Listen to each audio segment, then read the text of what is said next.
Live from Atlanta. Hotlanta today, no doubt. It is the All-Star Game on Fox. Live from the All-Star Game today, and the game itself tomorrow night. And the stars, of course, on display. Meeting the media right now across the street with Shohei Ohtani and Fernando Tatis Jr. doing his thing. And all the stars will be out tomorrow night. Paul Skeens will get the start for his second consecutive All-Star Game. We'll talk to a lot of these stars coming up. But Atlanta music icon Jermaine Dupri starts us off.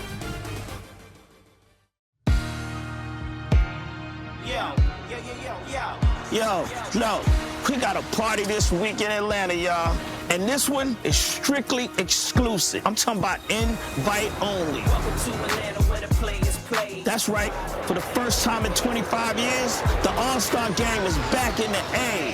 The stars are on display tonight. You know how we do down here in the South. Big beats, histories, all that. Now, we add in baseball's finest. Listen, we got a lot of MVPs in the house. I'm talking about the most ballingest players. Check them out. Ohtani marches one. Grand slam for Aaron Judge. This guy is absolutely amazing. These boys have been lighting up stadiums all season long. They earned this trip, and they worked for this stage. Forget all the records. This is where you shine, and maybe have a little fun. So let's get this all-star party started. You know it don't stop till 8 in the morning, right?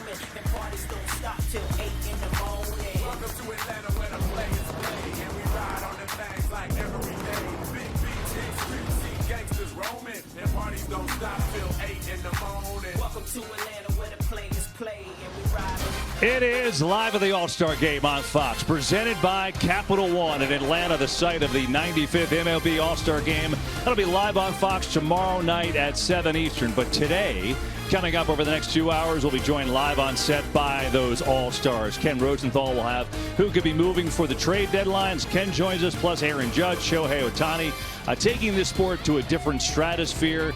All that and more coming up with plenty of guests in the next couple of hours here from Truist Field in Atlanta, the All-Star Game, and we say welcome and good afternoon, good hot afternoon to you here with our usual cast of Derek Jeter, David Ortiz, Alex Rodriguez. I'm Kevin Burkhardt. And why wait? We got the managers for the game who look very relaxed right now. Dave Roberts, of course, of the Dodgers, Aaron Boone of the Yankees. Guys, it is great to see you. And I just want to know this. Start off right here, Dave. This is your fourth All-Star Game. Booney, it's your first. What's the advice here, Dave? I know you had to give a couple tidbits to the rookie All-Star manager here. No, so I'm 0-3. So I got plenty of advice how to lose an All-Star game. And the thing is, I just got word from Booney that he's bringing in the heavy hitters. Joe Torre is in the house. So then now it's like I'm 0-3 trying to find one win, and he's got the Godfather. So it's like, I don't know. We got our work cut out. Yeah, I'm no dummy. I invited Joe in spring training. I talked to the league about it. Actually, I was so thrilled because he's been with us the last two spring trainings. So to ask him and to see how excited he was to come here and like having that little secret weapon with me, you know, to hopefully get the AL another victory. Hey, Dave and Booney, the game's never been hotter. I mean, if you just take a little zoom out, you have record numbers in attendance. You see numbers going up in ratings. People are watching. They're interested. Great stars. But in your individual opinions, what's working so well for baseball in 2025? Well, I think we have so much talent and we have so much young talent. There's obvious, you know, each year you're blown away by how many good young players emerge as real superstars. I think a handful of the rules that have been put in place the last few years, especially for me, the pitch clock, like has made the game now like played at a pace where I think it should be played. And I think that's resonated with a lot of not your hardcore fans necessarily, but those casual fans that are now coming to the stadium that I think are getting an amazing experience when they do. Yeah, I think to echo what Booney said is the game, any game is about superstars, and fans gravitate towards the greatest of all, right, that can do what they do at their crafts. And I've always kind of, you know, with the analytics, the data and all this stuff, I do think, Alex, that we're finding a balance in the sense of having the analytics, the data that people can relate to, and it kind of brings them into our game, but not relying too much on it and still looking at the talent and letting these superstars, these athletes, just do their thing. Guys, I was the manager for the Future game a couple of years ago, and having all those kids that are playing nowadays in the big league, to me, was extremely exciting. Now, I would like to know, how does it feel to have a guy like Aaron Judge and Shohei Ohtani in your lineup every day? It's amazing. And, the one thing,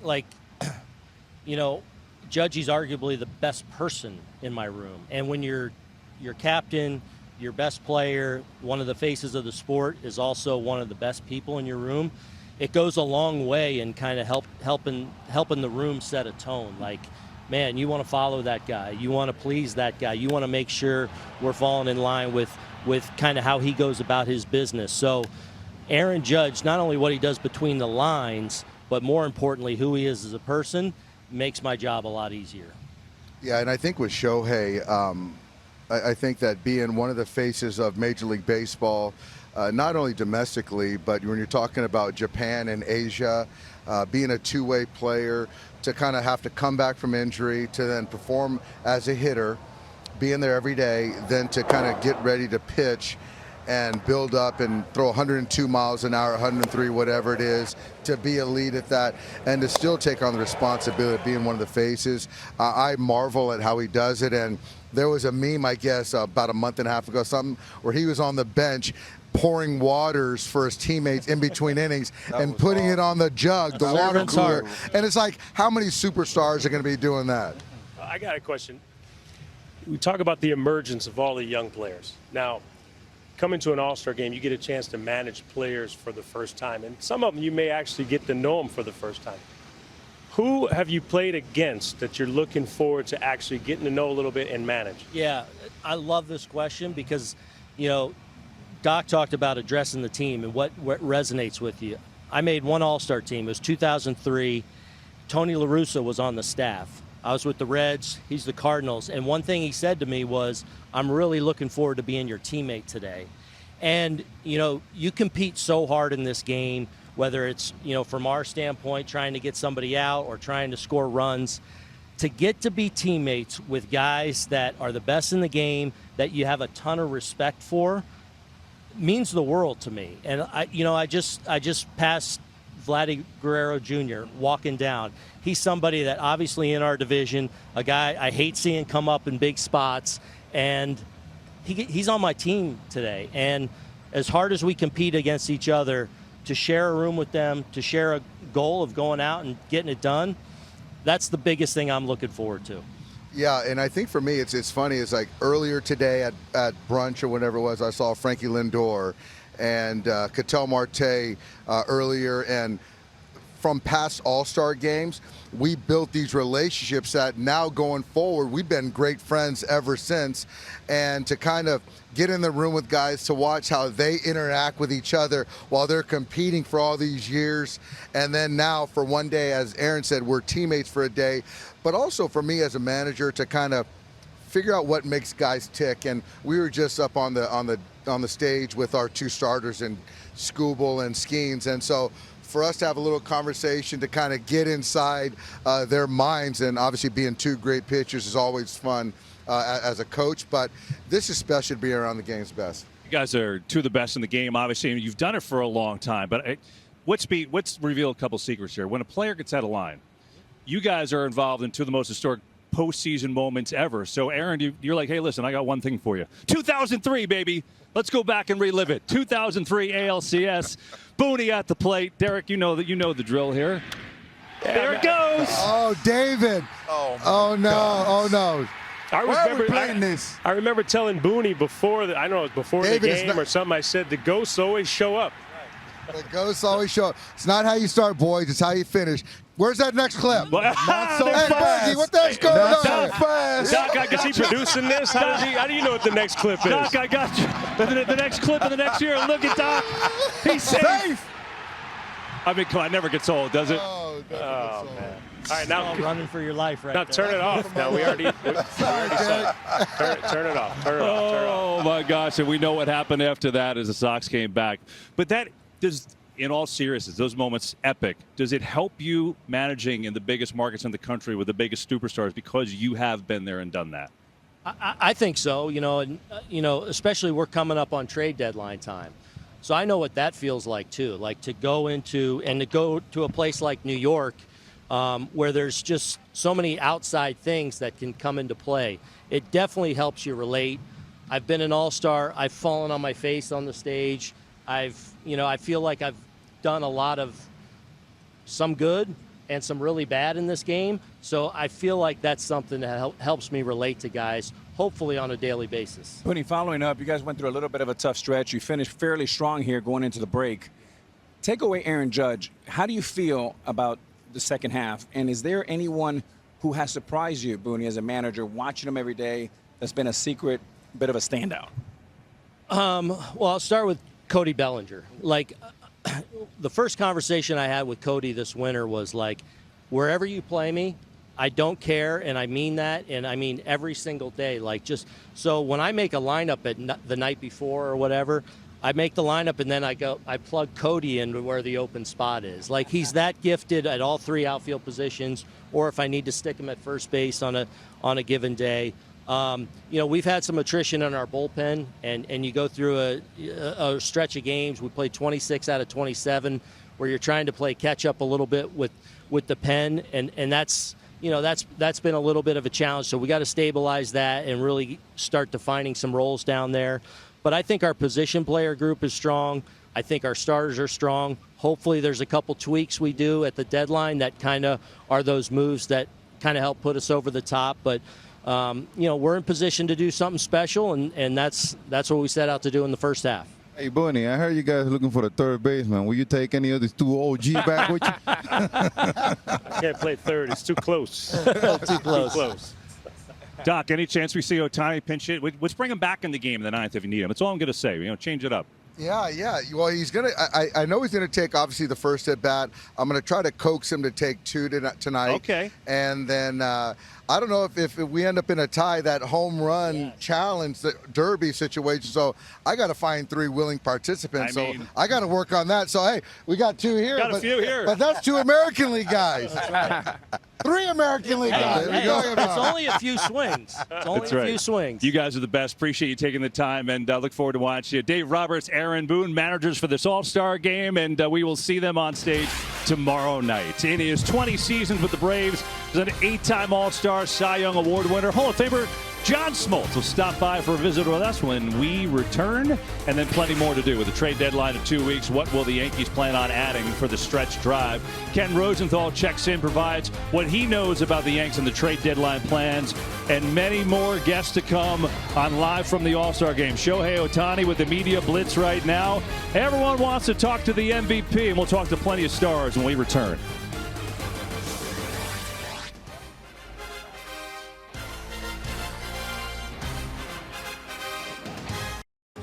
Cal Raleigh will be the American League starting catcher in the Midsummer Classic. Sends a moonshot to right field, and it's gone! The emergence of Cal Raleigh offensively. He's becoming a star. He crushes it! Cal Raleigh is the best catcher in baseball, period. No contest.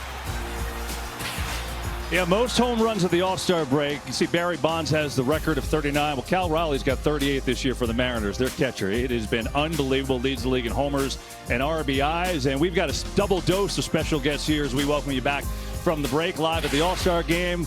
And we say hello from Hotlanta today. And, welcome back with the guys. Cal Raleigh, catcher for the Mariners. Jacob deGrom, all-star starter for the Rangers. And, guys, let's first of all, great to see you and congrats. Let's just start here. So, obviously, you're not teammates. So what is it like for, I know, one of the smartest pitchers in the league to play catch and maybe pitch to in a game the Platinum Gold Glove winner behind the plate? How much conversation do you have about that possibility, Jacob? Well, I'm not throwing in this one. I pitched yesterday. So, man. It would be fun to pick his brain a little bit and then maybe figure out how I want to pitch him. He's swinging the bat great. It's just an honor to be back here and enjoying this time with the other All-Stars. Just to follow up on that, Cal, I know you're making all the headlines now with home runs and offense, but I know how much pride you take in defense behind the plate, managing the pitching staff. Tell me how much time do you put, how much focus do you put on defense versus offense, or is it an even split there? No, I mean, to me, it's always been, especially being a catcher, you know, get anybody up the middle, really, you know, the glove has to come first, and especially dealing with pitchers, you know, you want to try to lead them, and, you know, you got to try to earn that kind of respect and that leadership, and trying to earn that over the first couple of years, I've learned a lot, and, you know, it's something I continue to try to do day in, day out, and it's not like it's a one-time thing. It's an everyday kind of thing. You got to put the work in, and you know, like I said, it kind of starts with a catcher. Everybody's looking at you, and you got to be the guy that's kind of leading the team and, you know, setting the tone. Kyle, 2 questions coming at you. First, your nickname, Big Dumper. I want to hear where that come from. He waited all day to say that. I can wait. And second, when they built that stadium, that new stadium at Seattle, I heard everybody complaining about being able to go deep.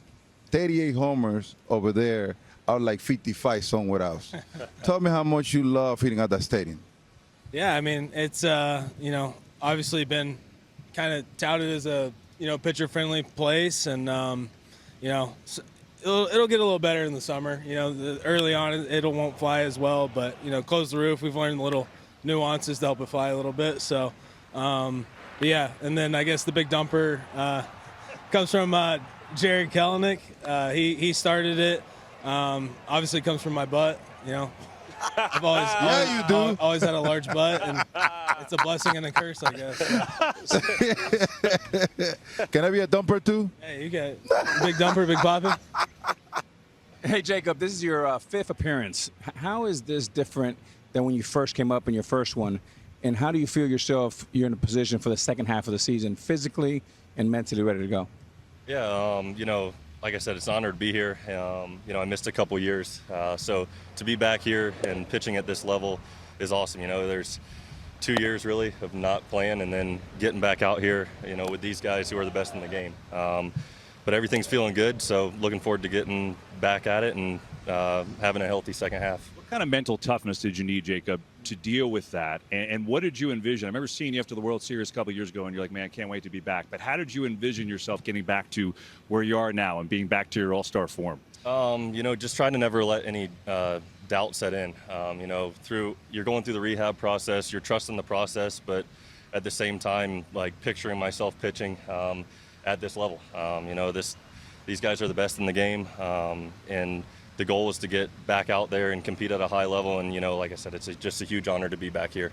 Well, welcome back to where you belong. You belong to be right here in the All-Star game. I know it's frustrating for you to be injured. But, Cal, I want to ask you, when you talk about catching and the toll it takes on your body throughout the course of a season, how do you feel physically now and moving into the second half? Because I know you like to play every day. Moving into the second half, do you plan to DH more, take a couple days off here and there, or are you just going to do the same thing you've done in the first half? Yeah, I mean, to me, it's just, you know, keep going, you know, keep my body in shape, you know, stay in the weight room, stay on top of my stuff in the training room, and, you know, try to play as much as I can. And, you know, if they give me a DH day, I'll take the DH day. And, you know, but yeah, you know, it all starts, you know, obviously off season, you know, preparing your body, and then, you know, stay on top of it in season and stay in that routine. And, you know, it's like that one little thing, you know, you try to stay on top of everything. You don't want anything to creep in, or you don't want to do anything different, and then it changes, you know, how everything kind of goes. So try to stay on top of it, take pride in it, and, you know, I like being back there for my guys. So, Jacob, a friend of mine told me, ask Jacob, World Series, last out you facing this guy, how will you pitch him? Well, I can't tell you that. So you can't give away your secrets. But yeah, I mean, get that. Yeah, I mean, the way he's swinging the bat's impressive. So you got to make sure you bear down and make pitches, and, you know, let your defense help you behind you. Good That's answer. right. That's good answer. That's savvy right there. That's smart. Bet right there. I'm told we got something on social media that we have Take to show that, these Bardia. guys. So I don't know what it is, but we're going to put it up right now. I'm a little scared. Let's see. Put it up.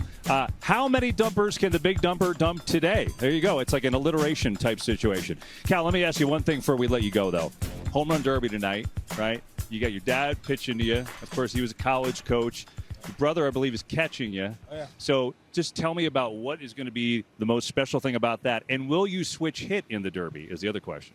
yeah, I mean, obviously super excited. My dad's been throwing me my whole life, and my little brother, he's He's playing right now at the travel ball circuit, and he's a catcher, so hopefully he doesn't clank any as well. So it'll be a lot of fun. It's going to be fun. You know, like I said, even if I don't hit any out, it'll be a great time. And the plan is to switch hit. I don't know. You know, like I said, if I get hot on one side, maybe not. But I'd like to try to do both. And you know, like I said, we get the one time out, and we'll see if that's the time to make a switch possibly. So it'll be fun. Well, guys, can't wait to watch you play, and congrats again to you both. Cal Raleigh from the Mariners, their all-star catcher, Jacob deGrom, the all-star righty from the Rangers, and we'll be back with more Armstrong, more Pete Crow Armstrong. We'll be back with more of PCA and other all-stars as live from the all-star game in Atlanta continues on a hot one. Glad to have you aboard. Stars galore on Fox. Thumper! Welcome back to Atlanta, where once upon a time the Braves had three of the best pitchers in the game. All ended up in Cooperstown. The big three that's led the Atlanta Braves to 11 consecutive divisional titles. Smoltz, Maddox, Glavine. This lineup could be the best in baseball. Greg Maddux, as close to perfect as a pitcher can get. Never, ever gives in to the hitters. Location, location, location. The guy is tenacious. Him out. Strike three call. Strikes out the side. The team of the 90s has its world championship. Yeah, and he's our Hall of Famer, too. And Fox teammate John Smoltz, there he is, up in the Braves Hall of Fame here at Truist Park. And there we are, down the third base line where John has joined us. You know, off a tremendous effort in Tahoe. Maybe a little bad fortune on 16 yesterday, but a second place, you know, pretty impressive, John. I'm impressed of that and that you're here. How's thrilled. The energy? A little red eye to get here. I'm feeling good after the last round, but yeah, seconds kind of followed me in my career. You know, we were second a lot with the Atlanta Braves. Yeah, but you were first a lot too. And I think that's one thing I wanted to ask you. We showed a couple clips there. You're heavily involved in the game. You love the game, so it's not like you've been away from it for a long time. But do you ever have time just to sit in your couch to think what you all accomplished, especially with those three that we just showed with yourself and Tom and Greg? You know, it's like that catch-22. It's hard because we did go 14 years in a row. Yeah. But by the numerical number, we only won once. And somebody down here at the end got a chance to win a few more times along with him. And, you know, sports can be cruel, and we were given a lot of great opportunities, and we were in every one of them. But I've never understood why that trumps our success of 14 in a row. But that's what sports is. What have you done? And I tell you, there's some gut punches still for me that when you're a competitor and you want to win, and we were so close, you replay that over and over in your mind. You're like, if we'd have done this or done that, you know, and we all have those moments. But at the end of the day, we got a chance to do something leaving spring training everybody dreams of. We knew we were going to be pretty darn good for 14 years in a row, and that's all you can ask for as a player. John, one of the things we talked a little bit at dinner last night of missing the big Titans lineup. I mean, Clemens, Smoltz, Pedro against you name it. Tomorrow night we have a classic with Skubal and Skeens. What are a few things that impress you about both these guys? You know, they are seem to be above their age of being a bulldog on the mound. They're not giving in to five and dive and throw as hard as you can. They both throw hard. They have tremendous stuff that can wipe out a lineup for 7 innings, 8 innings. And Paul Skeens is doing something in his career. You know, don't pay attention to the record because that has no indicative to what his team has done for him while he's been on the mound. But you know what I hope? And I hope we all find a way to say they got to be the exception to the rule. And what I mean by that is please don't get hurt. Please don't follow what everyone else is doing and how every pitcher seems to just give in to the system that we have today. I want to see these guys healthy. I know you guys just had Jacob deGrom, and that was my wish way back when, and he's had 2. And it looks like he's going to be okay after the second one. But, man, I want to see those guys fulfill the dreams all of us had to fulfill and play as long as they can. That's my wish, and I hope they're given the opportunity to not be so consumed with velocity that it runs them into the ground. John, out of these 2 monsters, who are you expecting to see pitching out there? You think Shohei will pitch? No. Shohei in this game? No. But he will in the future All-Star games, 100%. Shohei Ohtani is, I can't say enough. There's no words to describe it. I said this 3 years ago and people thought I lost my mind, but that's okay. I've lost my mind a bunch on some things that I've said. I said, if it's a hypothetical, if he never hits and he pitches 1 year and all he does is pitch, he'd be the best pitcher in baseball. Well, I'm without a doubt. I don't have any reservations. I don't have any what ifs. If all he did was pitch, which he'll never do, he would be the best pitcher in baseball. That just tells you what you need to know about his athleticism, how good of a feel he has, and he can not only hit, but he can pitch. And the second half is going to be very interesting for the Dodgers and how they get him ready to do whatever they may see in September and October. And I remember heard you saying early this year that he had the best slider that you have ever seen. And coming from you, that means a lot. He's got a feel that you just can't teach, and a desire and a listen. He has spoke his career into existence. He pre-wrote everything he wanted to do as a teenager, and there's something to be said for that. Just to bring it back to Atlanta for a second, because you had so many successful years, as you talked about with the group. When you come back here, what is your most memorable moment as an Atlanta Brave? But then more importantly, your most memorable moment you've had here at the home ballpark? I think for me, it's kind of maybe the same. The postseason's a postseason. It'll always be. I dream of pitching in Game 7s. That's probably the top. But getting my 3,000 strikeout when I was about to just end up getting surgery, I didn't realize. Watching Kershaw go through it, I had goosebumps. I knew what he was dealing with. It's near the end. The crowd at home, getting a chance to do it at home. Nobody knew what I was going through. I was about to go on I knew I was about to have shoulder surgery, and I just wanted to get 2 strikeouts. And I ended up getting 8 or 10 that game. But that to me, I couldn't sink in because I was so focused on my body that when I got home, I went, wow. You know, that hit me more and more the longer I thought about it. And it's just a number, but the crowd knew. Like, I've never pitched a game where with 2 strikes, they went crazy every single time. That's never happens. But they knew what was at stake. And that same thing was happening for Kershaw. And I was like, please let him get it. Please let him get it. And he got it in the perfect way. Coming out of the game, he could enjoy it. I got mine, and I had to keep going, and obviously wanted to keep going. Well, it's not just a number. It's just a very big number. That's right. Yeah. That not a lot of people get to, or maybe we'll ever do it again. So, John, the game tomorrow, we're doing something a little bit different. The ABS system, right, which was implemented by baseball in spring training. It's automated balls and strikes. Basically, it's a challenge system that either the hitter, the pitcher, or the catcher can initiate a challenge. They've got to do it right away, and they've got 2 per game. Now, 2 could turn into infinite if you keep getting them right. But you've got 2 per game. This is going back to spring training, just to give you an idea, all right? Here's the pitch, looks outside, catcher says, or it's called the ball, catcher says, hey, I want to look, and we'll check that. And then they look right away. It takes, 10 seconds to look, and then they decide whether the call was correct or whether they changed the call. So we're going to do that in the All-Star game because baseball tried it in spring training and, looking to implement that in the future just to take away those critical calls at critical moments. You're going to be watching it tomorrow, so I know you're going to have an opinion on it. But what would your opinion be if you were on the mound with it?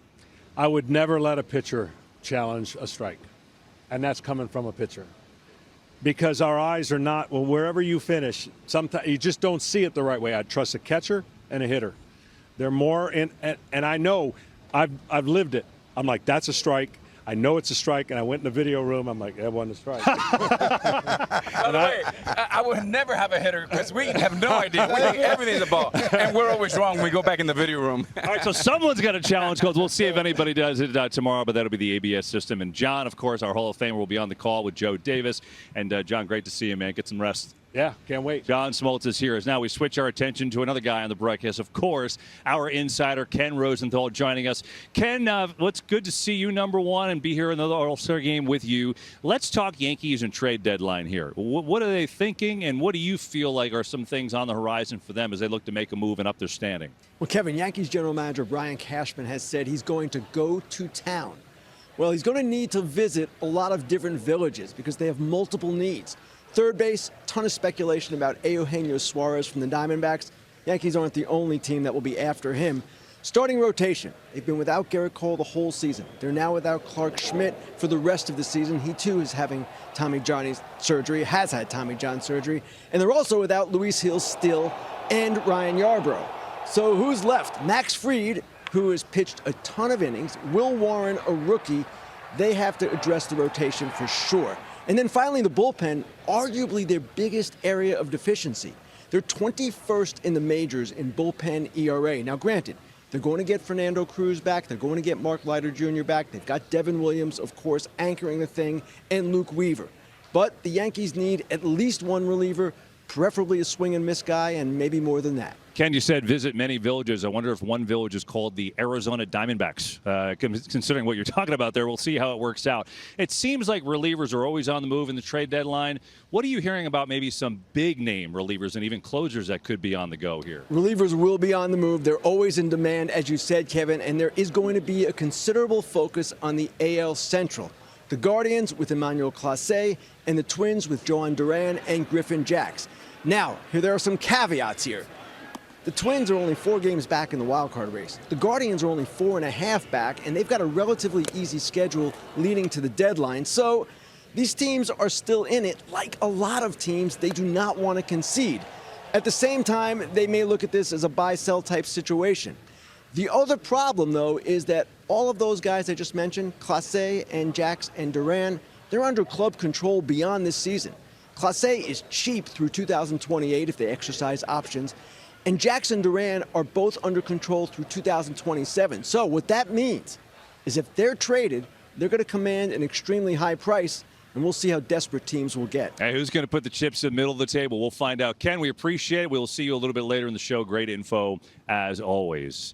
And for us, our hearts go out to all those impacted by the awful floods in Central Texas. Following Fox's initial donation to the Kerr County Flood Relief Fund, our generous viewers have helped to raise $5 million. Please visit go.fox/TX Flood Relief or scan the QR code on your screen to support relief and rebuilding efforts.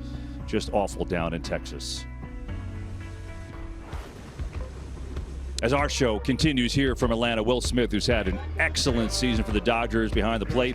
And then the hometown boy, Ronald Acuna Jr., who has been on fire since he came back from injury. Some of the stars on display, and we'll talk to more of them as they come on down to our set. Live from the All-Star Game on Fox, and we're back.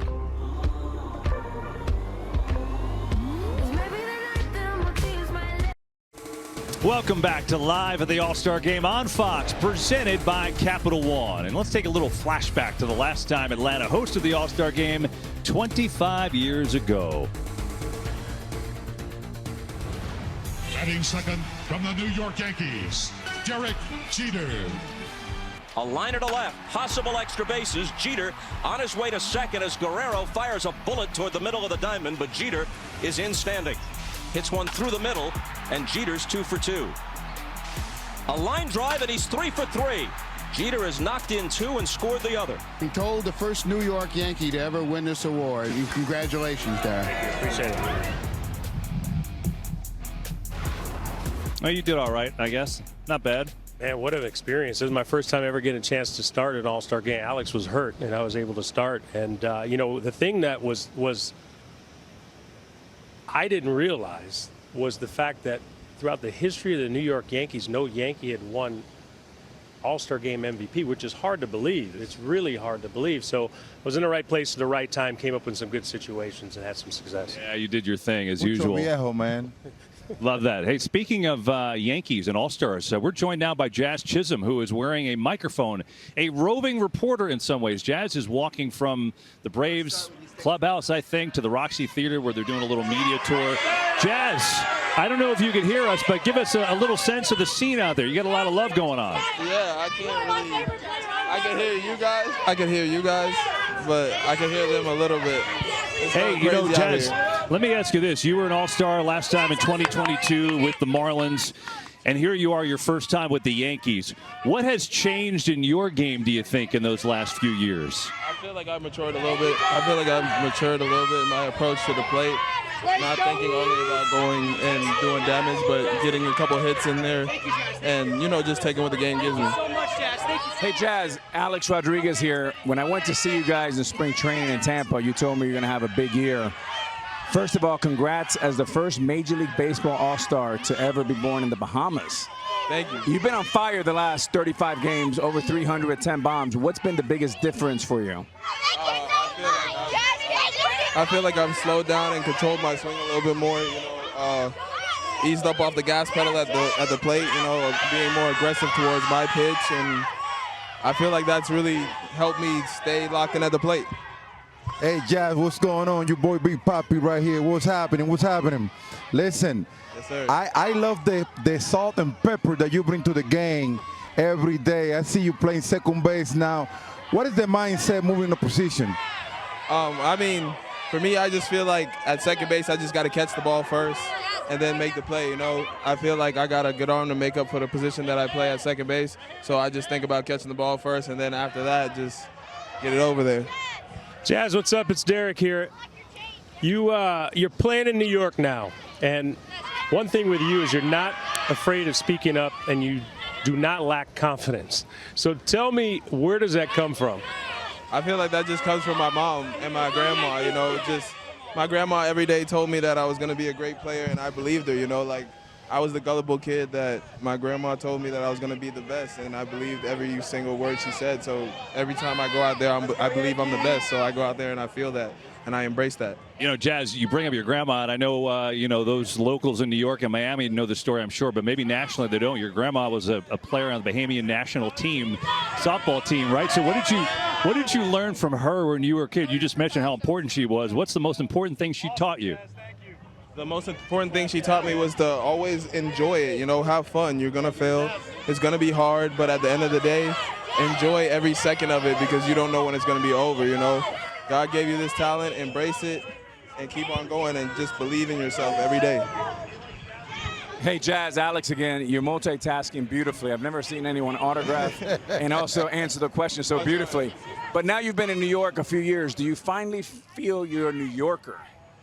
I really do feel like I'm a New Yorker. I could say that with all my heart. Why? I just feel like I've embraced the culture of New York, the people in New York. I love them, and I feel like they've just given me the confidence to believe that I'm a part of New York now. I'll tell you what. Go ahead, Poppy. Go ahead. Hey, Jazz, you know I was the first one wearing big old change during the game. Are you wearing that one tonight?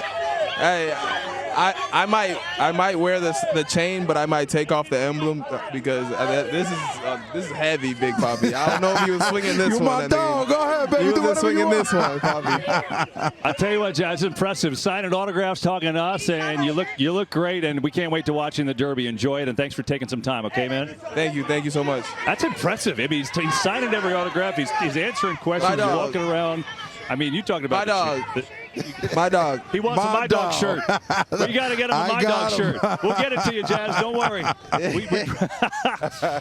Yankees, you said, you know, look, they were in a really big struggle there, and then they picked up. They did lose the last two of the series with the Cubs. Played better ball. How would you assess their first half of the season? Yeah, they had a rough stretch. They lost 16 out of 22 and, you know, finished a little strong here coming down the stretch. But obviously, like Booney said, they need some starting pitching. They need some help in the bullpen. And I know third base has been an issue, Derek, for a minute now. Well, I tell you what, you know, everyone talks about the Yankees, rightfully so. They're defending American League champs. But their division just got a whole lot harder. Toronto Blue Jays are hot. The Boston Red Sox are coming. And every time someone wants to count out the Rays, they're always there. So it's a big challenge in the American League East. I tell you what, Boston got caught up on fire the past couple of weeks. I mean, last night game, winning all the straight. I mean, you saw Chapman last night, pumping it up. I mean, Beantown is coming, guys. You're right, and they traded Devers. Everyone thought they were going to collapse, and here they are. They won 10 in a row and in a good place. And KB, Toronto, for the first time in first place since 1993. Yeah, they've kind of snuck up on people in that way, and they didn't get into. They were red hot too. But now, Poppy, let me stick with you. Let's give their Sox a little bit of credit here because Alex brought it up. They traded, you know, theoretically their best player in Rafael Devers, the highest paid player, and now they've won 10 in a row and they're red hot. Tell me about what you've observed about when you lose a guy of that caliber, how they've been able to rally. I mean, it's not a secret for anyone that Devers is a great batter. You know, the front office was having a little bit of conflict with him. Endo trading him to San Francisco. Now, all of a sudden, it was like a wake-up call for everybody in the organization. You saw Alex making move. You see the players. We got Roman Anthony coming in. I mean, we have so many prospects approaching the game in the proper type of way. And at the end of the day, they all know that they play in a tough division. So everybody had to bring it together. You talked about some conflict. They wanted him to play first base. He didn't want to do it, and there was some tension there, and they moved on. And obviously, the Red Sox are playing as good as they can get in that division, as Derek said. You know, the Rays only were cooled off by the Red Sox. They were red hot as well. And so now it's going to be a race to the finish with Toronto in first place as we speak this today. And live from the All-Star Game continues with the stars on display. Hard to miss Aaron Judge, even in a sea of people. He's 6'7", the MVP, having another MVP season. It's the All-Star Game 95th version from the legendary Varsity in Atlanta. Back after this. I'm ready to the stars, ready to go far and start walking. How's baseball not romantic? Oh, baby! Ohtani torches one. Steals the hit, tosses the bat, and watches it fly. What a grand slam! How much fun is he to watch? Hey, tomorrow night, the 95th MLB All-Star Game, live from right here at Truist Park, starting with the pregame show at 7 Eastern, where we will be with you, take you through what should be an exciting night. As always, we say welcome back here to Atlanta. Derek Jeter, Big Papi is here, Alex Rodriguez, and I'm Kevin Burkhardt. And we talk about all these stars. You guys started the show talking about some of the young stars in this game. Well, one of them plays for the Chicago Cubs, Pete Crow Armstrong, who's having a season for the ages. He's already got over 25 home runs and 25 stolen bases. It's a 25-25 club. Can he go the rare 40-40 club? He was asked about that moments ago. If I'm playing well, that usually translates into a better chance for the Cubbies to win ball games. So we got a lot of guys who could be worrying about, these benchmarks who don't. And, we're a good club that goes and worries about winning every day. I think being able to look back on something is always nice and see the work that you put in to get there. But what's cooler is winning World Series and playing in October. So the 40-40 and any other accolade is, that all comes second to me, I guess. Well, the crazy thing is the third time ever someone's been 25-25 at the All-Star break, and that's where he is in rare company. For this Cubs offense, that is an absolute juggernaut. Talking about a team that scored 500 runs and stolen at least 100 bases by the All-Star break. There's 4 teams on the list, and the Cubs are a force. And, Derek, we're talking about this offense, and Pete Crow Armstrong and Kyle Tucker in the outfield and Seiya Suzuki, who is second in the National League in RBIs. They are versatile, and there's a lot of things I know you like about them, about their offense. Why are they so good in your eyes? Look, they score runs, they steal bases. They don't strike out, right? They don't strike out. They put the ball in play, which is a great recipe for success when you get to the postseason. Look, the Chicago Cubs, everyone, they ask, are the Cubs a contender? Of course they are, but you're going to have to go through the L.A. Dodgers. So if you're the Chicago Cubs, over the next couple of weeks before the trade deadline, you got to sit and say, are we good enough to beat the Dodgers in the playoffs? If you're not, you got to go out and get something. Even if you think you are, you got to go out and get something. But Chicago Cubs are a fun team to watch, and they're a tough team to deal with. I say this. Earlier this year, we were having this conversation, and I say to look out with this guy's offense. I would compare them, and maybe I would say that their offense, it can go above the Dodgers' offense, and it's because what made them so dangerous. I've been watching the Cubs a lot, and they feed each other with a lot of information. These 3 guys. I mean, you watching the dugout, talking about how to execute, what the guy have.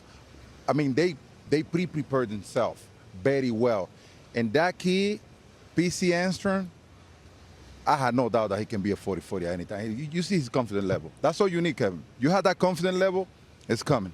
Yeah, I mean, look, KB, there's really a situation about the Cubs are all in, and that's very much defined early on. When you go out and get Kyle Tucker, that's very much like the Yankees going out and getting Juan Soto for 1 year, and then he's a free agent. That means that you leveraged a lot to get Kyle Tucker in. You have to win now. In the history of the game, when you have a top 3 offense and a pitching staff that's somewhere between 15th and 20th, it usually doesn't end well. So it screams, get a pitcher and maybe get some bullpen help, and the Cubs can be in good place. Listen, and by the way, one other thing, the Brewers are only game out. Brewers have been on fire, so they're right there. But I'm curious, back to PCA, Poppy. You've been watching them a lot. I know Shohei Ohtani is all-world MVP, and he's front runner for the MVP again. PCA goes 40-40. He's the best defender in the league.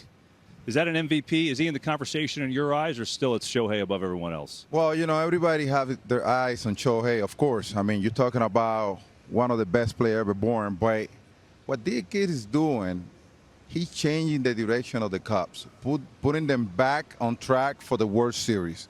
So that we have no doubt that he can be one of the MVP eligible. Fun to watch. We know that. Cubs in first place. Brewers right on their tail. A game back. The National League will be fun, no doubt. And then there's Clayton Kershaw, who gets the commissioner's exemption to be in another All-Star game. The legend himself. I can't wait to see him take them out after just recording his 3,000th strikeout short time ago. Live from the All-Star game. We're back from Atlanta in just a moment.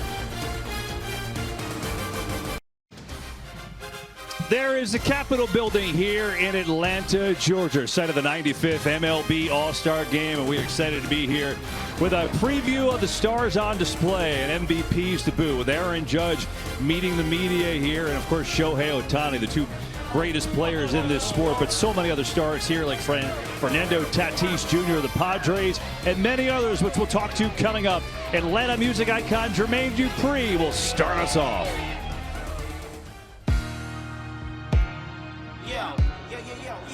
Yo, no, we got a party this week in Atlanta, y'all. And this one is strictly exclusive. I'm talking about invite only. Welcome to Atlanta, where the players play. That's right. For the first time in 25 years, the All-Star Game is back in the A. The stars are on display tonight. You know how we do down here in the South. Big beats, histories, all that. Now, we add in baseball's finest. Listen, we got a lot of MVPs in the house. I'm talking about the most ballingest players. Check them out. This guy is absolutely amazing. These boys have been lighting up stadiums all season long. They earned this trip, and they worked for this stage. Forget all the records. This is where you shine, and maybe have a little fun. So let's get this all-star party started. You know it don't stop till 8 in the morning, right?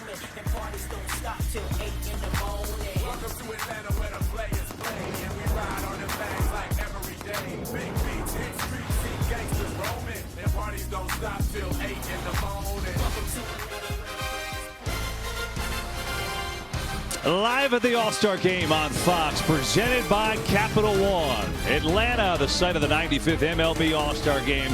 It'll be live on Fox tomorrow night at 7 Eastern. But for us, it's hour number 2 of our show. And coming up, we'll be joined on the set by the 2025 All-Stars.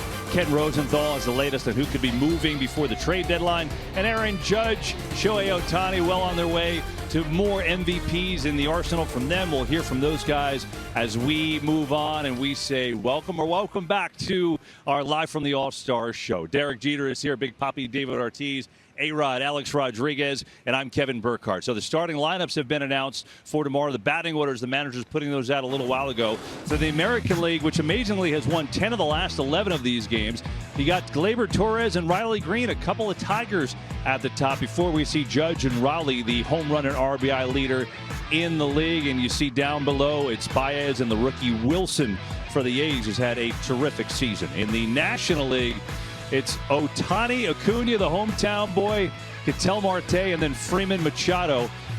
The guy we were just talking about, Pete Crow Armstrong, is hitting 9th. That tells you how deep these lineups are. A lot of stars.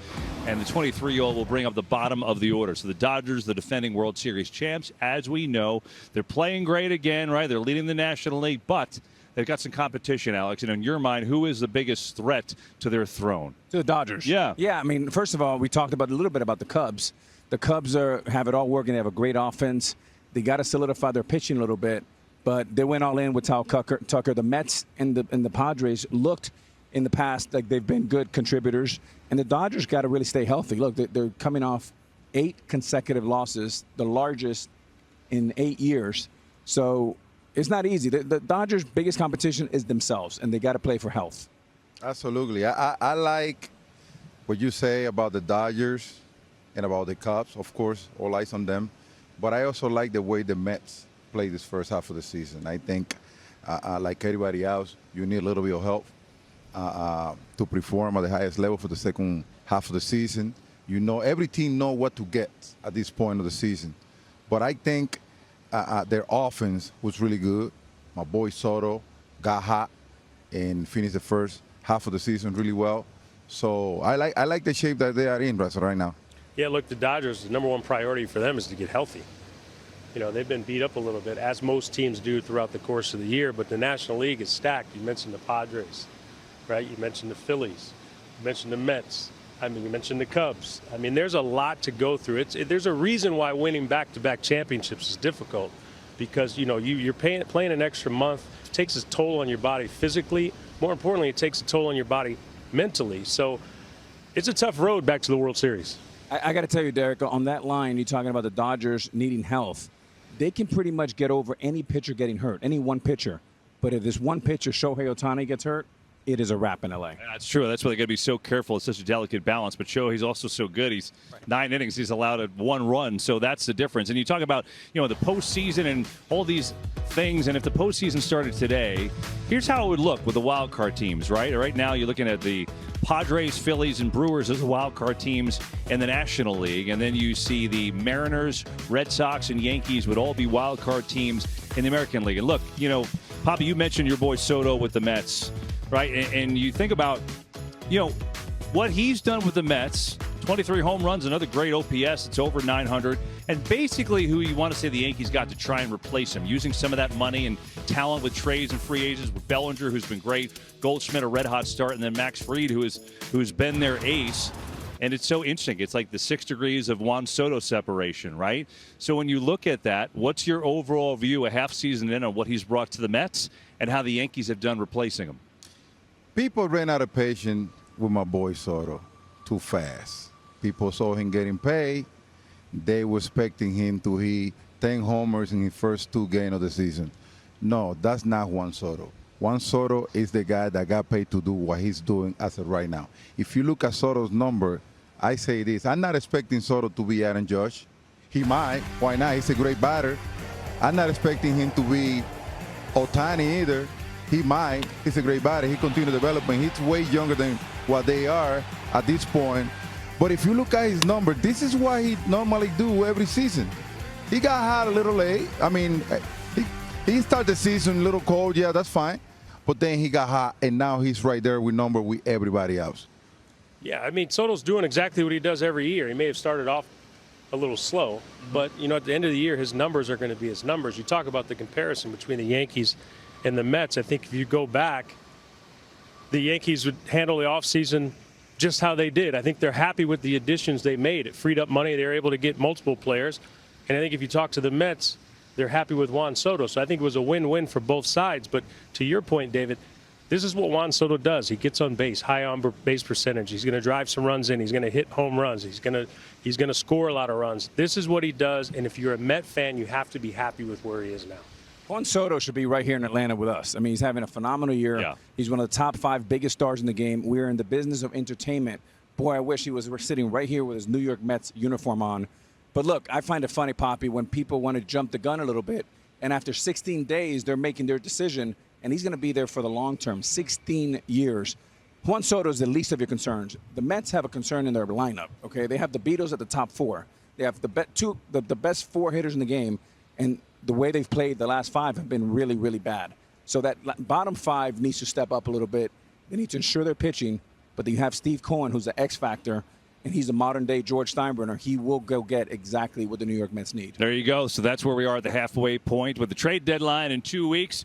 What will those high-scoring Cubs, will they plan on adding for the stretch drive? Ken Rosenthal back with us, providing that answer and more coming up as we talk a little trades as the Stars on display here in Atlanta. And Freddie Freeman is back. Of course, Atlanta World Series hero, Dodgers World Series hero, but back where it all started for him with his family, you know it's got to be a big moment for him to be back here, and they love him, no doubt about it. Here in the A, as they say, Atlanta, it is hot, just like it should be for the All-Star Game on Fox. Oh, there's Atlanta's own Outcasts, and not just baseball stars on display. It is all kinds of stars on display here in Atlanta. Fun couple days as always, and the stage is set for Tuesday's starting pitchers as the AL will send the reigning unanimous Cy Young winner, Detroit's Tarek Skubal, to the hill against the Pirates' Paul Skeens, who will make his second straight start. He's the third pitcher to make 2 All-Star game starts before turning 24 years old. And then tomorrow night, during the first inning of the All-Star game, both Tarek Skubal and Cal Raleigh will be mic'd up live. You'll hear all the interaction between those 2 All-Stars as they work together. That should be fun. We always like working together with Ken Rosenthal. He's mic'd up as well, so there's a little similarity there. Ken, good to have you back here. Hour number 2 of our show. Trade deadline, we talked a little earlier about what's moving forward with a couple of new teams, starting with the Cubs. We talked a lot about their offense. So what are they looking for at this deadline coming up? Kevin, you guys mentioned it before. This might be the Cubs' only season with Kyle Tucker, a top 10 player in the game. So clearly they need to go for it, and clearly their need is a starting pitcher. Jameson Taillon's still on the injured list with a calf injury. Cade Horton, he's a rookie. Matthew Boyd has already thrown his most innings since 2019, almost as many as his past 3 seasons combined. So a starter is what they're looking at. The problem is the market is not all that deep in quality starting pitching. 2 of the biggest names, Zach Gallen, Sandy Alcantara, they have not pitched consistently this season. And then you're looking at guys like Mitch Keller of the Pittsburgh Pirates. Good, but maybe not a difference maker. Red Sox, I guess if you asked you this question a couple weeks ago, maybe your answer is different, but they've won 10 in a row. They're the hottest team in the game. I wonder how much that has changed their thought process here going into this trade deadline. They're right in it now.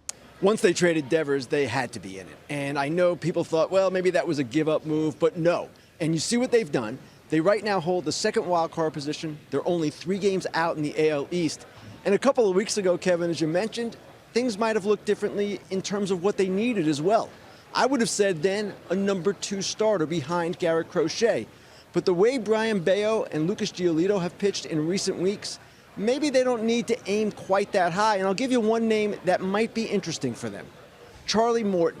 Horrible start to the season, but in his last 59 innings, 3.05 ERA. He and Alex Cora know each other from Houston 2017. So a starting pitcher is clearly one thing that they need. First base is something else that they'll look at. Romy Gonzalez and Abraham Toro have done a good job filling in, but ideally they'll get someone who is more of a mainstay. And Charlie Morton's a good postseason pitcher, Ken. That's a really interesting nugget. As always, Ken Rosenthal joining us. He will be with us on the game, as always, tomorrow as well. Back to the set we go. We're joined by Mr. Atlanta right here, Matt Olson, the Braves first baseman and all-star. Matt, congratulations. Good to see you. There's a lot of things that stand out from your game. But just tell me about, the last few years. You come home to Atlanta and the trade that sends you here. And now tonight, you get to play in this all-star game here, hitting a home run derby in front of your hometown friends. I'm sure a lot of friends here. Just take me through the emotions of all that and being able to do that. Yeah, it's really cool.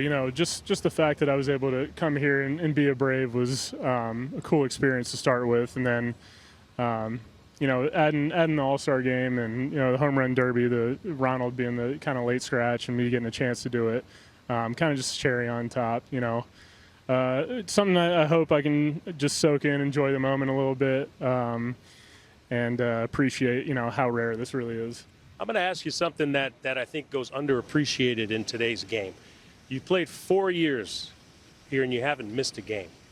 How much pride do you take in getting on the field every day? A lot. The old cliche, the best ability is availability.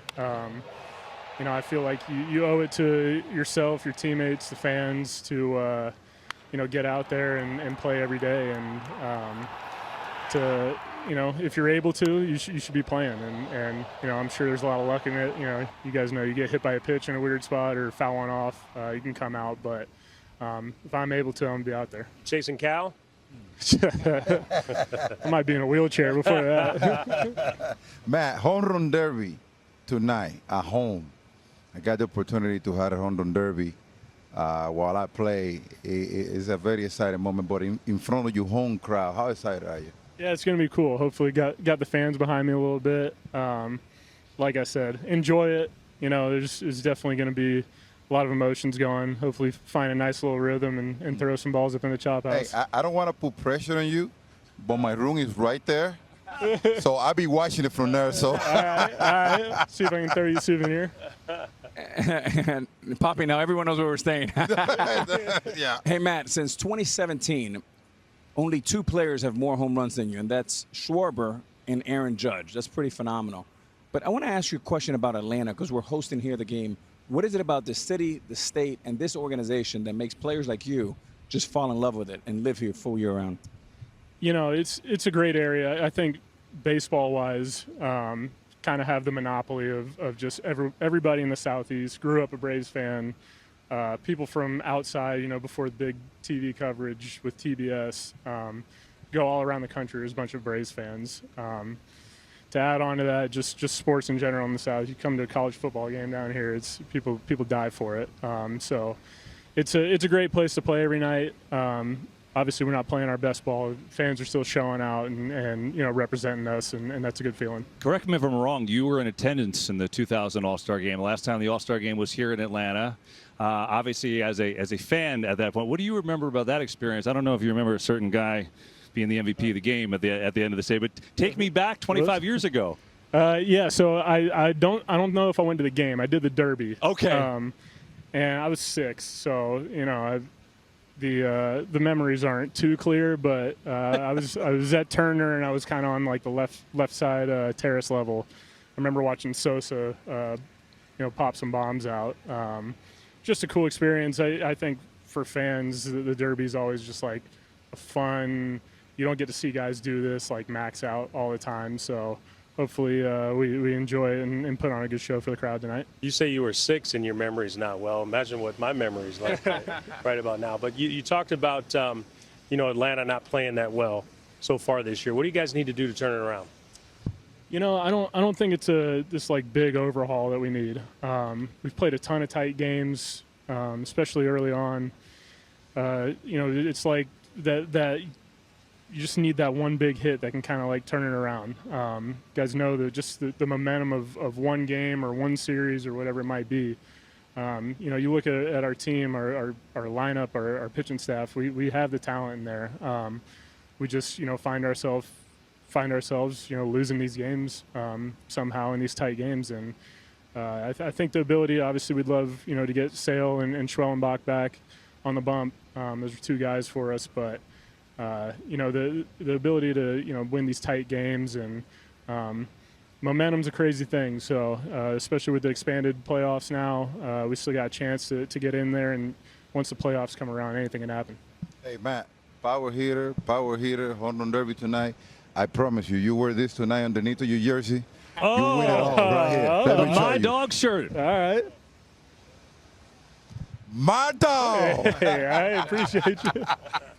By the way, that's the first one given out today, too, so that's a special shirt. All right. Braves superstar slugger Matt Olson in the home run derby tonight right here in Atlanta representing his hometown team. Matt, good luck. Pleasure talking to you. Thanks, guys. Appreciate it. All right, more stars to come by our set. How about Schwarby, Kyle Schwarber, talking to Brian Snicker, the Braves manager. He'll be on Dave Roberts' staff tonight here in his home ballpark. You know, rivals turning into friends. How about that?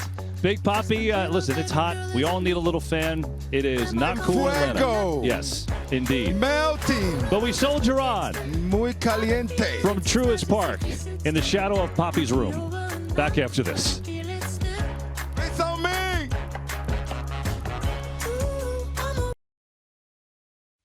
You just cannot take this for granted. What you are watching. The Judge numbers are already off the charts. Pitchers are afraid. This guy is absolutely amazing. But a guy who's consistently great every single day is Aaron Judge. There it goes. See ya. High fly ball. A grand slam for Aaron Judge. And the Yankees are pouring it on.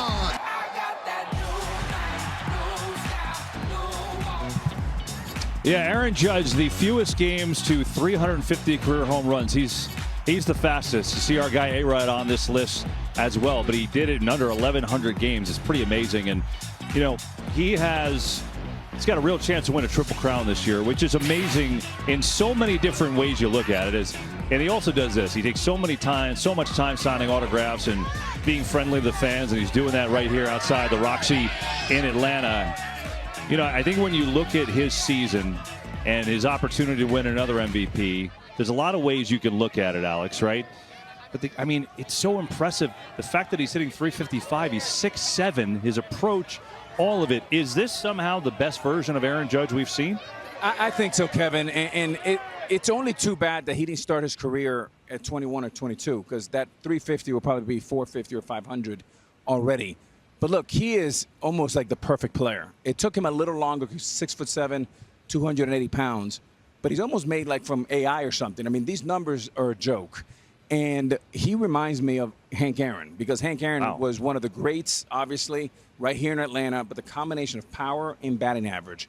Hank Aaron went to 25 All-Star games. He basically hit 320 for all of his career. He ended at 305.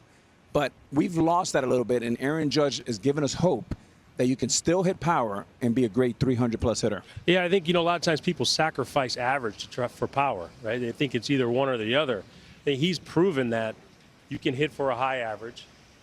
You can hit for home runs. You can have a great approach at the plate. It seems like his approach has gotten better over the last few years. He doesn't swing it too many balls out of the zone. I mean, look, it's baseball. You're going to fail sometimes. But this guy, when he gets a pitch in his zone, he not only hits it, he does damage with it. And he's not seeing a lot of pitches, almost like Barry, when Barry was hitting all the home runs. He doesn't see too many strikes in the course of the day. But when he does damage. So it's fun to watch, and every time you think he can't get better, he seems to get better. Hey, Derek, this reminds me of a time that I was really struggling, and I was just striking out, it seemed like 3 or 4 times a game. And you said, dude, with your power, choke up and just make contact, and you have a shot. And it seems like Aaron Judge has crystallized that, Poppy. Oh, absolutely. I mean, it seems like Aaron Judge is on his own bubble. I mean, when I watch him hit, it reminds me of a guy like Barry Bonds, who basically every time he put a swing on the ball, it's to produce, I watched a video of him the other day breaking down his swing. And let me tell you, what making him so impressive about his swing is, remember, this guy is 6'8". He's not in the strike zone. He's above the strike zone. But he did a breakdown about his swing, basically saying how he can stay short to the inside pitch as well. And he's one of the best driving the pitch out of third. So, I mean, watching him hit right now is very impressive. There isn't one way to pitch him. You just hope that he's not seeing the ball well when you're facing him. That's it. Everyone goes through rough patches where you struggle for a few games here or there. But when you see him spitting on balls outside, tough pitchers' pitches, and not even budging, you might as well just put up the 4 fingers and send him to first. What's crazy is he hasn't gotten more than 2 games without getting hit. So you talk about everyone's going to go through a rough patch, Derek. It's baseball. 2 games. That's the max. Those are his bad days. 2 games without getting hit. He's been just amazing. Somehow continues to get better for the Yankees. Aaron Judge in another All-Star game and hitting 3rd for the American League. So you look around the league and you think about Aaron Judge, and maybe we'll hear from him a little bit later as this show continues here on Fox live from the All-Star game. That's what Alex said. Reminds him of Hank Aaron. Pretty lofty comparison. Big number 44 in the Braves Hall of Fame here at Truist Park.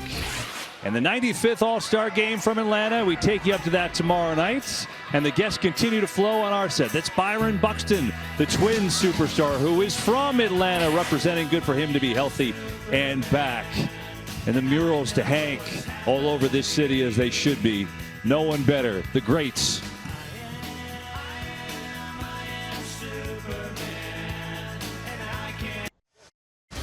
And welcome back to Live at the All-Star Game on Fox, presented by Capital One. The first All-Star Game in Atlanta took place in 1972, and that one was a classic.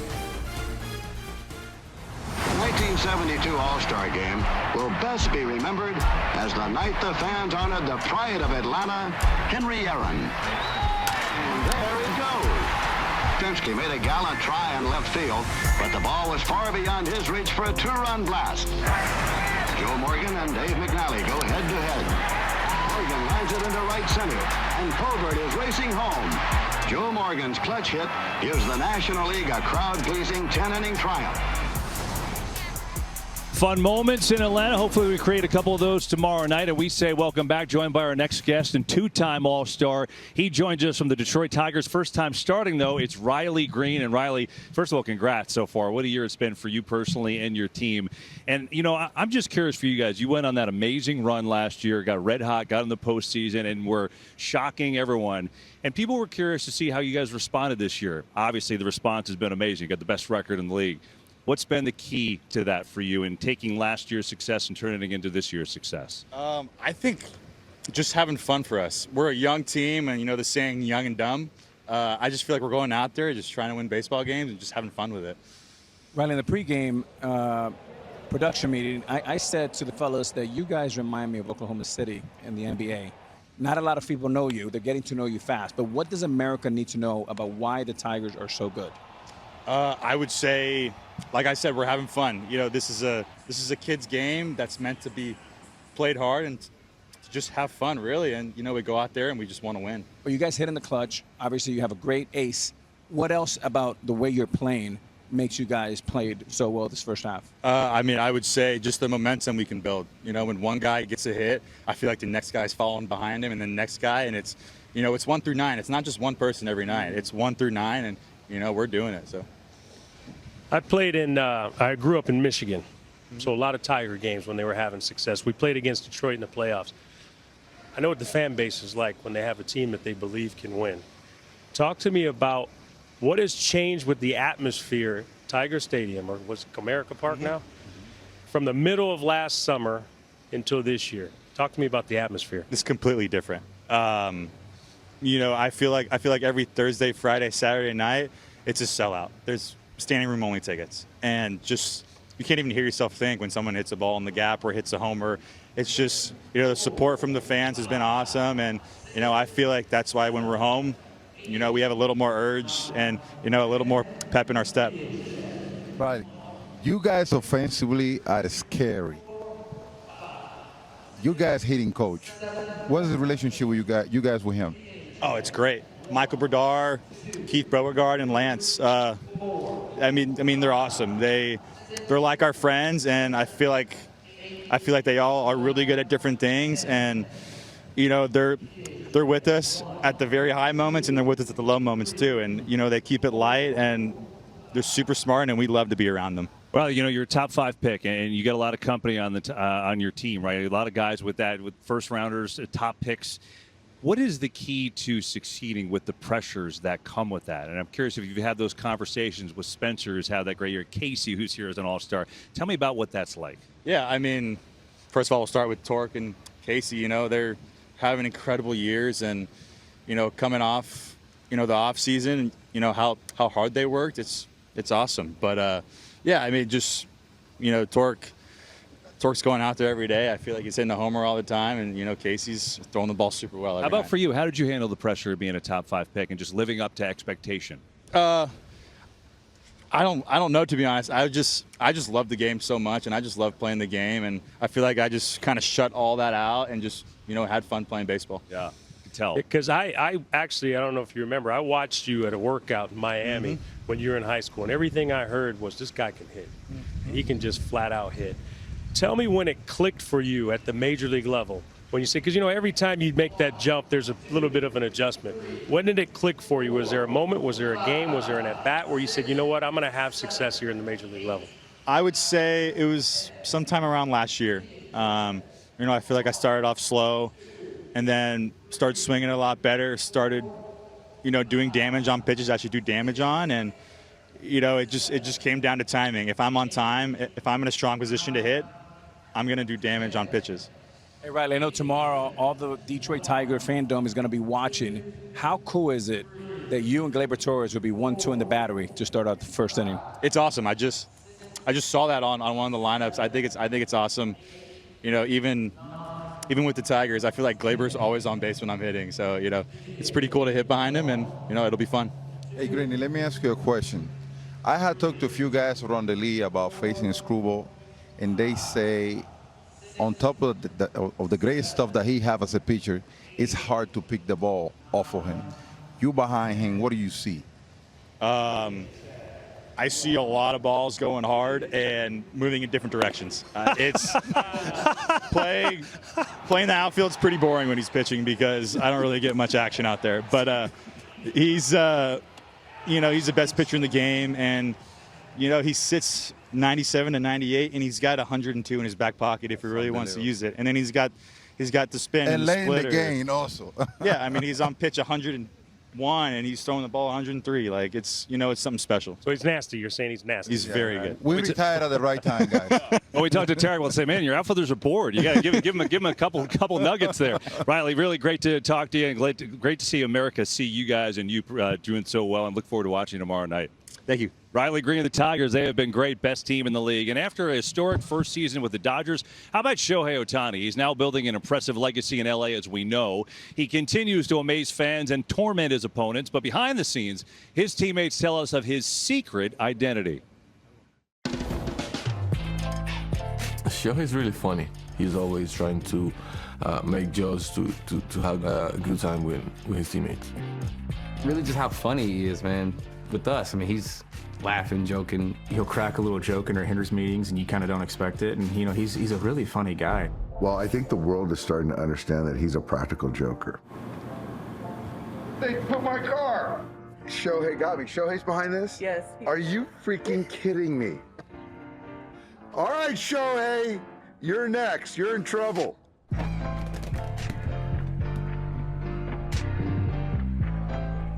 Okay. Now tie. What did you think? I don't know. I did a trouble sound. He has become more free and easy, more jovial, and I think he's starting to become the person who he really intrinsically is. Feeling blessed, never stressed. Got that sunshine on my Sunday best. He's the face of Major League Baseball, but that pressure, that expectation, responsibility doesn't affect him. It blows my mind. The thing I really like the most that I'm very impressed is how Shohei handles all the things going on around him, and he's so consistent every day with being the same person. Back it goes! Gone! One-of-a-kind player! One-of-a-kind season! Shohei Ohtani starts the 50-50 club! And last year we had a historic year that nobody's ever done before. So I think he almost just got bored, and he's like, all right, let me try to find another way to affect the game. I'm still speechless. It doesn't make any sense. I don't know, he's just a freak. He's just bigger, stronger, faster than anybody. And Ohtani torches one, tosses the bat, and watches it fly. Every single night he does something that I've never seen before. Even when he gets out, he's hitting it out 120 miles an hour, and you're kind of like, did I just see that right? It's truly kind of a blessing to be his teammate. That ball was absolutely annihilated. That ball's got to be broken. He is actually changing the game of baseball. He never ceases to amaze. It's incredible. It really is. Well, star of the show, there is no doubt. I mean, you look at where he is and what he's done since joining the Dodgers. I mean, thing is, he's not only first place, people aren't even close to him in home runs and extra base hits and runs. It's amazing. He keeps getting better. Now he's back pitching, and he's been in short stints pretty unhittable there. You know, he's made 5 starts. They're bringing him along slowly, but he's now thrown 9 innings. He's allowed a run, and he struck out 10. Threw the hardest pitch he ever threw in his life, coming back from his second Tommy John. But the Dodgers are being careful. Do you like what they're doing and how they're approaching it with him on the mound? Kevin, I like it if it works. I mean, this is the ultimate high risk, high reward. I mean, he's, as you said, he's been pitching great, 10 Ks in 9 innings. They're building him up, 1 inning, 2 innings, and now 3 innings. And the Dodgers can afford to pretty much lose anyone and still be a big-time contender. But if they lose Shohei Ohtani, we'll see you in 2026. Of course. I mean, the way they are managing him right now is perfect, I would say, because offensively he's a huge part of the offense. So you don't want to sacrifice one thing based on the other, especially knowing that he had 2 Tommy John surgery, which it takes time for you to go back into the old shape. So I think that what they're doing right now is great, and they can afford to lose him as a pitcher and either as a batter, because that would hurt them really bad. I think they're handling him perfectly. They have one priority, is to get him ready for October on the mound. That's it. He has a rehab assignment in Los Angeles. You know, look, they won the World Series last year without him pitching. So are they capable of doing it? Yes. You just got Glasnow back. Snell's coming back. He's the secret weapon. And if you get him ready for October, the Dodgers are going to be tough to beat, whether he starts, whether he's middle relief, whether he's a closer. He's one of the best pitchers in the game. So I think they're doing an absolute perfect job with the handling of him on the mound. Look, and he is human, right, Kevin? We think he's human. Oh, he's not. No, sure. I digress. But look, with a guy like him, his offense has been down just a little bit, not much. You got to watch that a little bit because he's such a part of that offensive juggernaut. And it's in there, right? In the second start, he threw his fastest pitch of his career, 102 miles an hour. So, Kevin, it's in there. Yeah, I guess it'll be interesting. You know, talked about what is their plan? Is their plan, game 3 of a playoff series at the start him and then let the reins come off and throw as many pitches as he wants, or you still think it'll be just careful along the way, Derek? It's a good question, but they have him for how many more years after this? A lot. So they're not just thinking about this season. Like as I said earlier, they won the World Series without him on the mound. So are they capable of doing it? Yes. It's a big reason why they went and got Snell. So however they use him is going to be additive. Now, I would assume, but I'm no pitching coach, that he'd start games and go as long as he can, and then they take it from there. But Shohei Ohtani is, when he is pitching, there's no one close to him in the game, and arguably no one that's played the game is close to what we've seen him do. So you got to be careful because you have him for many, many years after this. They're definitely rolling the dice. I would do it a little different, Derek. I would just try to get the back end. So for the playoffs, can you get a guy like, Mo in 96? Can he pitch you 2 or 3 innings late in the game when it counts most versus burning the first 4 or 5? Everyone needs back end. He can be like he was in the World Baseball Classic, where he struck out Mike Trout. He has a chance to do it, Al, but I think, it's like we all know parks are different. So if he's DHing, he's going to have to warm up somewhere close to the clubhouse. Yeah. Somewhere close to the dugout. Don't worry, they build a clubhouse for him. Build one for him everywhere he goes, right? Dodgers might, by the way. They very well might do it. It'll be interesting to see, but it is amazing. Everything they set him up to do, he completely excels at. And you're right. We'll see it. I remember before the season started, Derek, we're like, man, the Dodgers have 13 pitchers. Well, they've all been hurt, basically. Yeah. So they're taking their time, and they're still doing what they're doing and still with the best record in the National League. And, look, there's the polar bear. Pete Alonso is making his way over to talk to us. We haven't talked to him in a bit since the NLCS last year. We're gonna make some room for Polar Bear Pete, who is not in the Home Run Derby. 2-time Home Run Derby champion, and he elects to take a rest tonight. We will ask him about that as he moseys on over here. And here he comes. We get to talk to Pete and the Mets, who had a heck of a first half right now. Bobby Witt Jr. coming back to say hello as well. Maybe he'll join us. Bobby, you want to come and sit down? What's up, man? Good to see you again. Congrats. So maybe we'll get both guys here.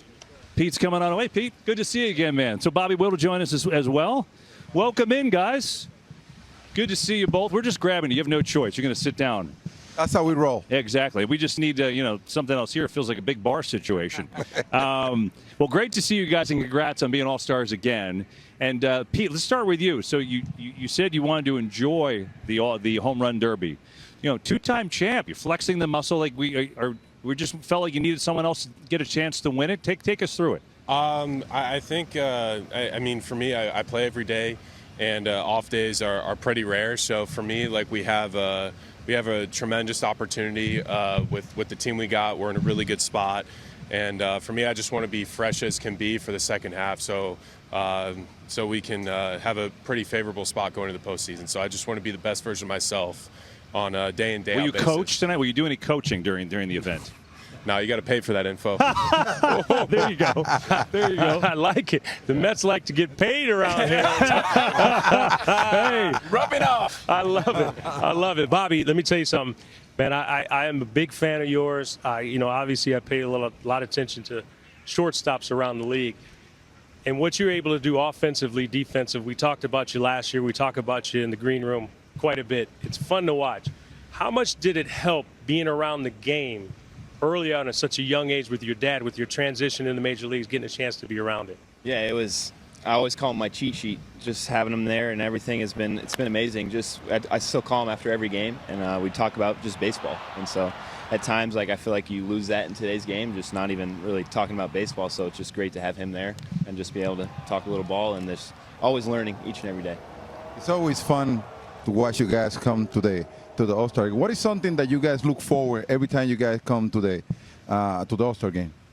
I think it's a great event because you get guys from both leagues. You get the cream of the crop from both sides. I think the biggest thing is connecting with people. It's a tremendous experience, and also you get to kind of see guys' routines, and you get a little sneak peek on why guys are the best of the best are here. Yeah, that's the thing right there. Just being around the guys, getting to know the guys a little bit, and then just understanding why they're all-stars. There's a reason why all these guys are here, and it's because of the work they put in each and every day, and just how their routines are, whatever it is. And so just talking, like I was talking with my dad about baseball, just talking baseball with these guys, and you're talking with the best of the best, like Pete said, and so it's special. Hey, first of all, congrats to both of you. Pete, I have a question. Last year we witnessed two of the best guys hitting back-to-back, and Juan Soto and Aaron Judge, righty, lefty. Now you're doing that now across town in Queens. What has been so much fun about the way you guys have delivered, especially as of late?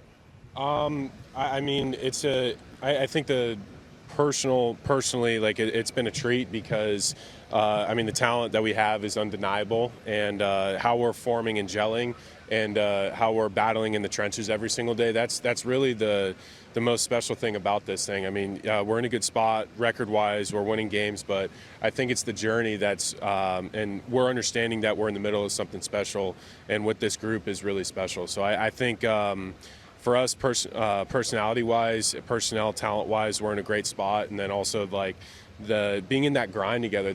I mean, we're in one of those really special windows of opportunity, and we look forward to every single game. It's like you got a bunch of guys in there just salivating, waiting for the next opportunity to win a baseball game. So it's a great group. Sorry, Pete. This is just such a cool picture because obviously we don't get to see you guys sitting together very well. I know the Mets and Royals just played each other, but that's rare.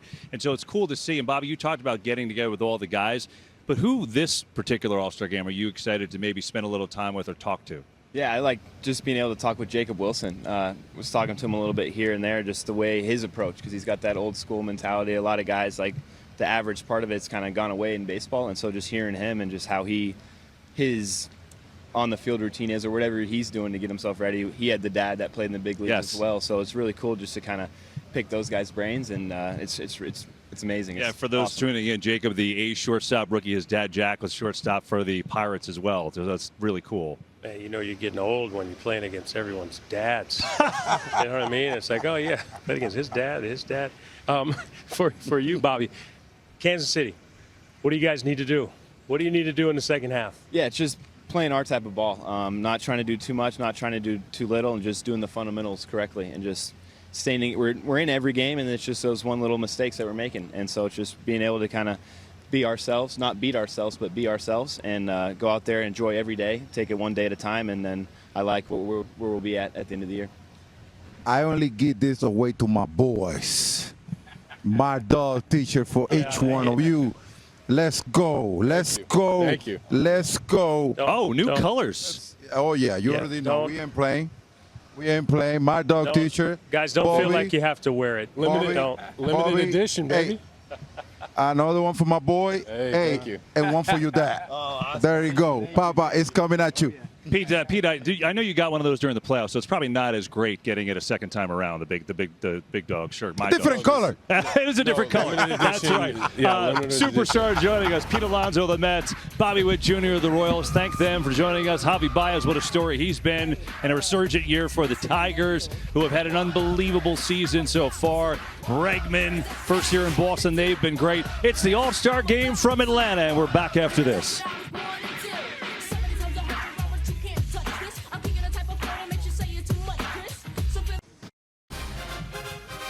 Great shot here of Truist Park in Atlanta, the site of the 95th MLB All-Star Game. We can't wait to bring it to you tomorrow night on Fox. Had a fun couple hours here talking to the All-Stars in Atlanta, moments ago, as we're running out of time of the show. But Manny's stopping by, saying hello to his guys.